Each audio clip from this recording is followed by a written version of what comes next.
काल आपण आपल्या चॅनलवरती ना भाग 1 टाकलेला आहे, म्हणजे जो पालखी सोहळा आहे आणि जो संपूर्ण रात्रीपासून देवीने फुल दिल्यापासून जो ब्लॉग आहे तो पण आपण अपलोड केलेला आहे. आता नाश्ता वगैरे सगळं झालं होतं आणि इकडं दादांनी ना कलर पण काढून घेतला होता. म्हणलं आता सगळ्यांना रंगून टाका बरं का. आमची भावकी मंडळी सगळी तर लाल भलक झाली होती आणि आपल्याला पण ना मोकारना कलर लावला होता मुलांनी.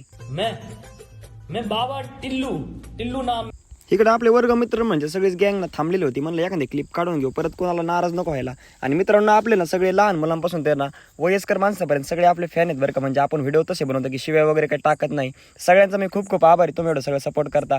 सागर भाऊ बरोबर एक व्हिडिओ काढून घेतला. इकडे दादू भाईनी संकेत भाऊ सगळा अवतार बिघडून टाकला होता. ढोलाच्या तालावरती ना इकडे सावतामाळी मंदिरामध्ये आमची सगळी शेंडगे कंपनी ना मोकार उड्या मारत होती बरं का. इकडे काकांसोबत पण व्हिडिओ काढून घेतला आणि नंतर शुभम भाऊला म्हणलं काढा आमचा व्हिडिओ उलसा, आम्ही पण उड्या मारतो. आमच्या सगळ्या गँगनी ना मस्तपैकी पालखी उचलली, देवीचं दर्शन घेतलं सर्वांनी, महिलांनी ह्यांनी. आणि पालखी आता बाहेर नेली, परंतु मुलं इतकी येड्यावानी करतात का नाही. आणि नंतर मग काय गरा पालखी फिरवली. या 2025ला ना युवा पिढी इतकी आहे का नाही, कारण गेल्या वर्षी ना सगळे मोठाले माणसं वगैरे असं असायचे, पण ह्यावेळी सगळी युवा पिढीच पालखीचा आनंद घेत आहे. पालखी आता जुन्या गावात गेली होती, म्हणलं आता तिकडं पण ना पालखीचं सगळ्यांना दर्शन वगैरे घेत द्या. आणि आमचे सगळे इकडे वस्तीवरील मंडळी व पाहुणे रावळ्यांना व्हिडिओ काढत होते. बायांना पण लय नखरे लागतात बरं का. इकडे ज्येष्ठ नागरिक बसले ते सगळं, म्हणलं चलू दे तुमची चर्चा. आणि मग इकडं सगळे आमचे ना भावकी मंडळींनी ना ठरवलं की आता कचरा वगैरे सगळे अजिबात ठेवायचा नाही, इचून घेऊया.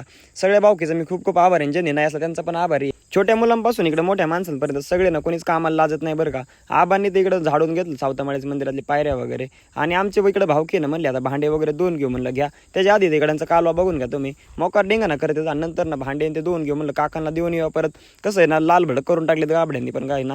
पण चला म्हणलं भांडे ना पोच केले. काकांना म्हणलं राम पुढल्या वर्षी परत द्या आम्हाला. बप्पूंचे मित्र आणि बप्पू नाही तर गप्पा मारत होते. म्हणलं चला तुम्हाला परत आता नेऊन सोडतो रानामध्ये. आमची गँग चालली तिकडे पोहायला. आम्ही यशारो यांची एरीत पोहायचं होतो आणि इकडे उघडी गँग मोकारच थांबली होती. मनसोक्त आज म्हणलं पोहायचं बरं का, कारण पाणी पण ना खूप होतं आणि थंडी पण वाजत होती, कारण ऊन जास्त नव्हतं. तर असा आनंद तुम्ही घेता का नाही तुमच्या गावामध्ये. इकडे सूरज भाऊंचा पण बड्डे होता बरं का, श्रीगोंद्याची सूरज इंजिनिअरिंग. मनोज भाऊला म्हणलं तुम्ही आता नीट ना काम करा, आम्ही जातो आता पुढं.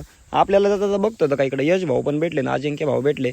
हे असते पुण्याला कवा गाठ पडत नाही, पण आज पडली. म्हणलं चला श्रीगोंद्याला जाऊन स्टेअरिंग कवर आणि थोडंसं ना गोंडे वगैरे घेतले ट्रॅक्टरला, डिझेल पण टाकलं. म्हणलं आता चला आपण माघारी येईपर्यंत पालखी पण आहे ना आमच्या मंदिरामध्ये आली होती. आणि सर्व भावी भक्त, महिला वर्ग आणि तरुण पिढी व ज्येष्ठ नागरिकांची ना खूप अशी गर्दी होती. पालखी तर पोहोचली बरं का. यावर्षी आहे ना आमच्या गावकऱ्यांनी खूप असं छान सपोर्ट केला, म्हणजे अजिबात भांडणं तणणं वगैरे झाले नाही. नंतर मग मंदिरामध्ये आरती वगैरे पण झाली आणि तुम्ही सगळ्यांनी एवढं प्रेम दाखवलं त्याबद्दल मी सगळ्यांचा खूप खूप आभारी. चला मग व्हिडिओ आवडल्यास लाईक आणि फॉलो करा.